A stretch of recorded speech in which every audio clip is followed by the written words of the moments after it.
her childhood memories of those golden rule days, the homework, the field trips, the playground. And if we were lucky enough to call our teacher our best friend, there was perhaps nothing more precious. But the bond between student and teacher is usually temporary, ending with summer recess or graduation.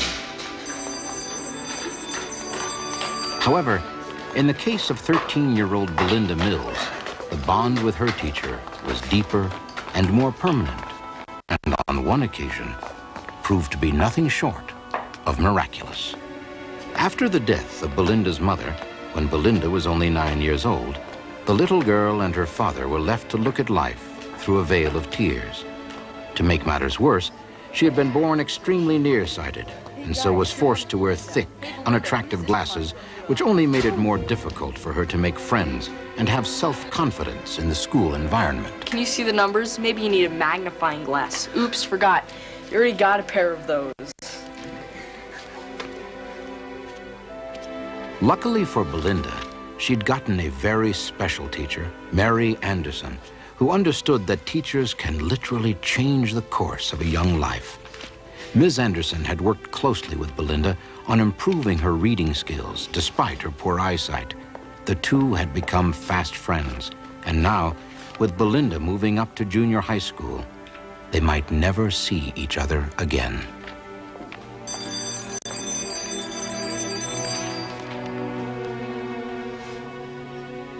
Belinda had left behind a drawing from Ms. Anderson that showed just how Belinda felt about their parting.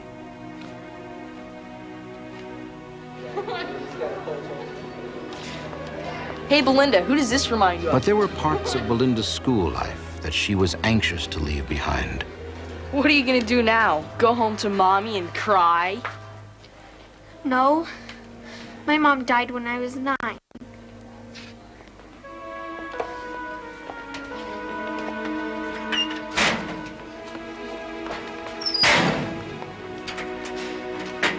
Can I give you a hand? Hey, thanks for the picture you drew me. It means a lot to me. I hoped you'd like it. Oh, yeah. But you know, you're a lot prettier than the way you drew yourself. Come on, I've got something for you, too. Come on, it's right in here. Come on. Come on. You ready? Yep.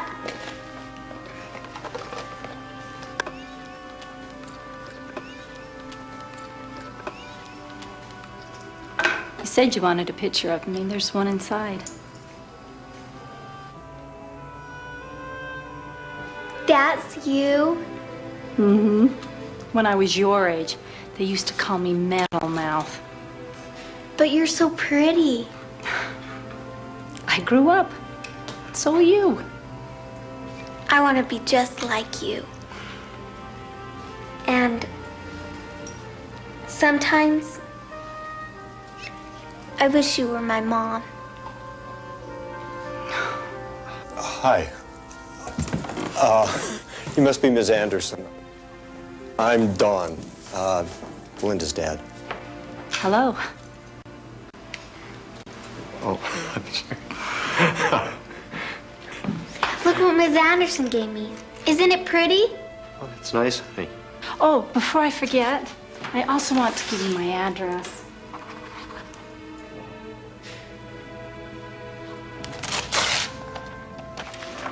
Visit me, okay? Whenever you can. Thank you. Thanks, but Belinda rarely visits anyone. With my work schedule, it's hard for me to find time to take her anyplace. I could take the bus. We'd better get going. It was very nice to meet you. I'm sorry it had to be on Belinda's last day here. Well, all right then. It was very nice meeting you.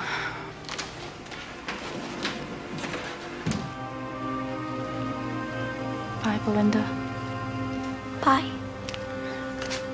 Then Belinda said goodbye to her favorite teacher for what she believed would be the last time. She could not have imagined that she would be seeing Ms. Anderson again soon, and would never have dreamed of the way that meeting would come about.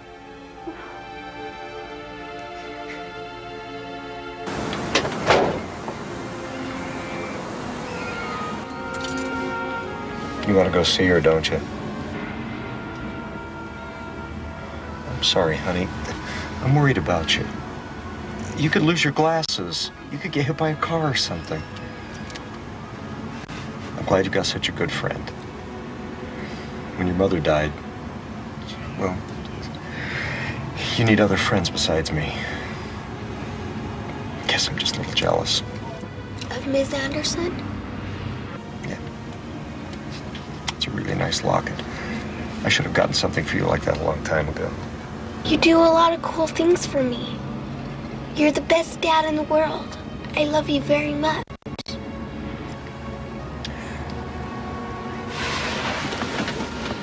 Belinda knew that her father was doing the best he could at raising a daughter by himself, and she understood that he felt left out by her love for Ms. Anderson.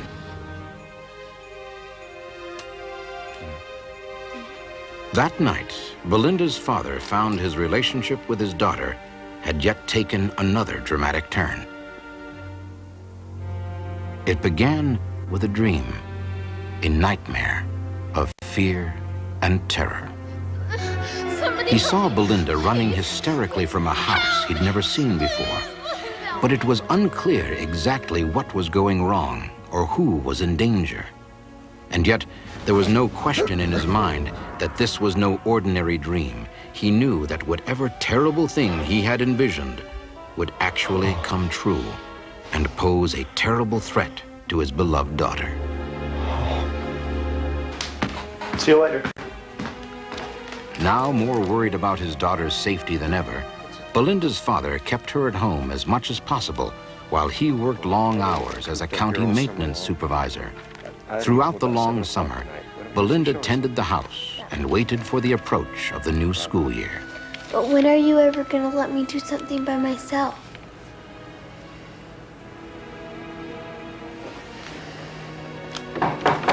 That's Phyllis. I asked her to come check on you. Friendly neighbors checked in on her throughout each day, but for the most part, Belinda Mills spent each day alone.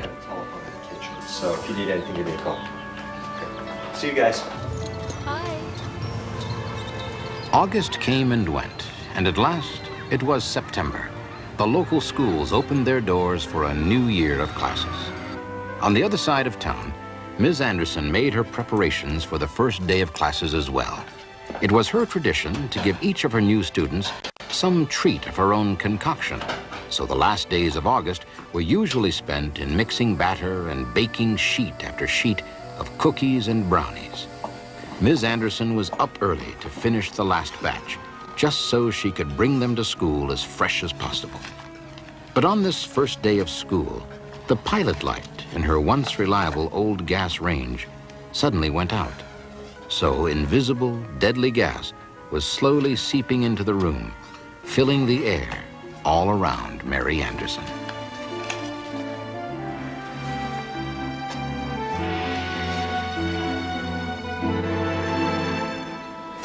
At the same time, Belinda was getting ready to face a new year at a new school, a school with all new teachers and no Ms. Anderson.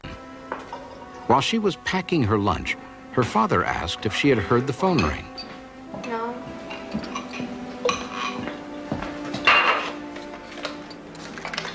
Hello?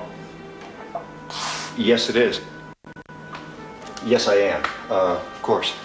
Go ahead. Let me get your address. Belinda had not heard the phone ring, and yet an important call right had over come there. through, the What was your report name? of a dangerous gas leak. Who was that? Oh, there's a gas leak across town. It sounds serious. I've got to get right over there.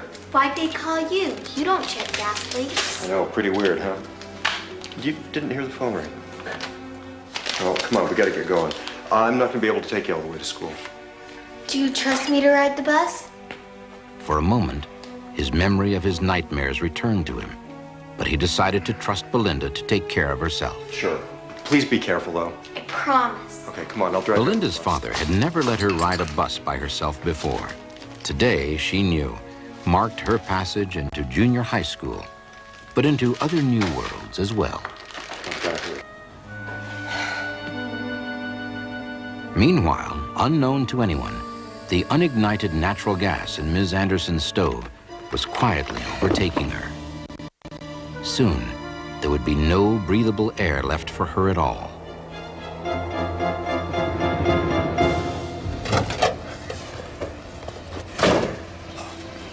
And Donald Mills, on his way to answer the report of the failed gas line, was suddenly cut short in his rescue attempt. Belinda had just arrived at her new school when another student carelessly bumped into her from behind.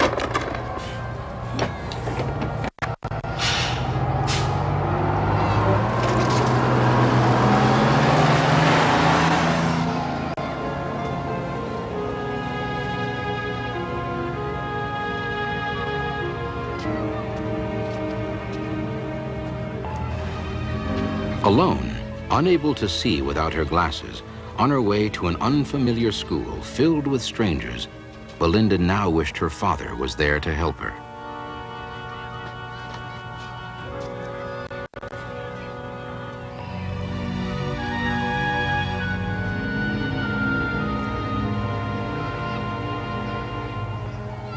Suddenly, Belinda remembered that she still carried the paper on which Ms. Anderson had written her address.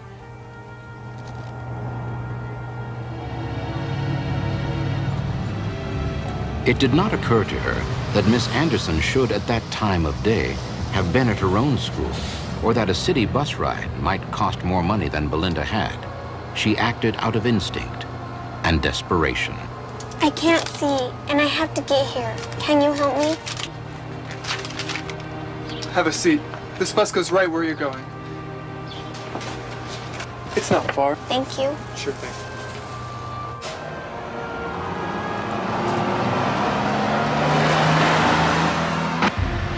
At the same moment, a police officer happened to pass Donald Mills's vehicle. Can I help you, sir? Yeah, I'm Donald Mills.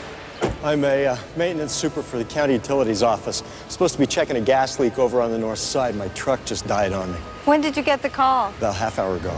Let's go. Great, thank you. Minute after minute passed, the noxious fumes filling Ms. Anderson's lungs with every shallow breath she took.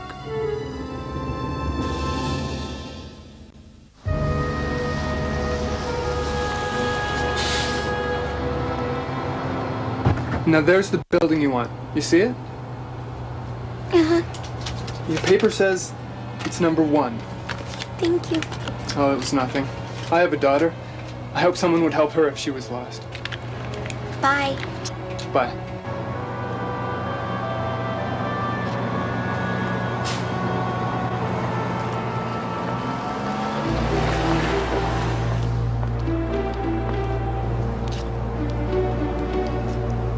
Unable to read the numbers on the doors, Belinda began to panic. But the touch of the locket Ms. Anderson had given her reassured her, and she became calm enough to think clearly. She realized the door numbers would probably be raised enough for her to feel their shapes.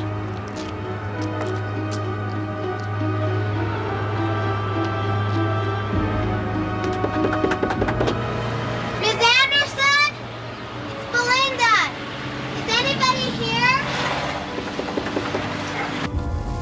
Go that way. What's that for? Even though the gas leak had not yet been proven to be an emergency, the police officer suddenly decided that it should be treated as one.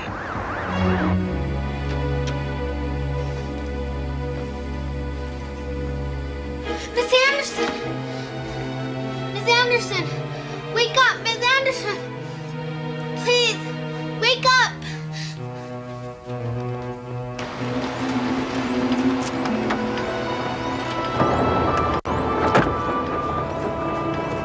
Help! Help! Somebody help me! Please, please, help me! Please, please help me, please! Somebody help me. Please. Please. Help me. Please. Please help me. Are you all right? How did you get here? It's Miss Anderson. She's in there.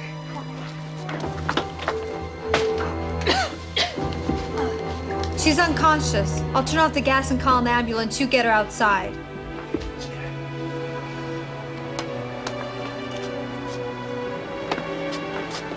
In only a few more minutes, the building would have reached the point where the slightest spark would have triggered a violent explosion. But the line between life and death might well have already passed for Ms. Anderson. You'll be all right. We'll get you to the hospital real soon. And you, young lady, you should be quite proud of yourself. You just saved this woman's life. Belinda? Mr. Mills? What happened? Somebody called me about a gas leak in your apartment. They gave me your address. Wait a minute, this isn't your address. This is nowhere near your place. Then, Dad, how did you know to get here? I don't know. For some reason, I told the police officer to drive right to your building. I don't know why. I'd say the two of you took care of me pretty well.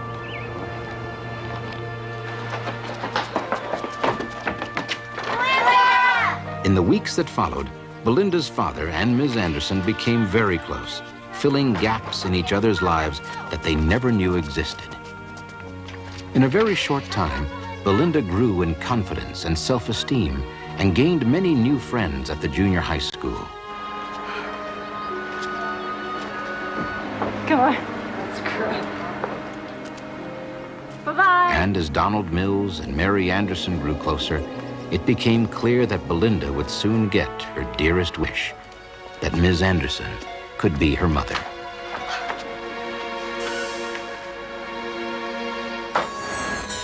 My husband went straight to the place where the danger was and helped in the rescue. It wasn't a place where he was sent. It wasn't even close. He just happened to go to the one place in the city where he was needed. It was more than a coincidence. It was a miracle.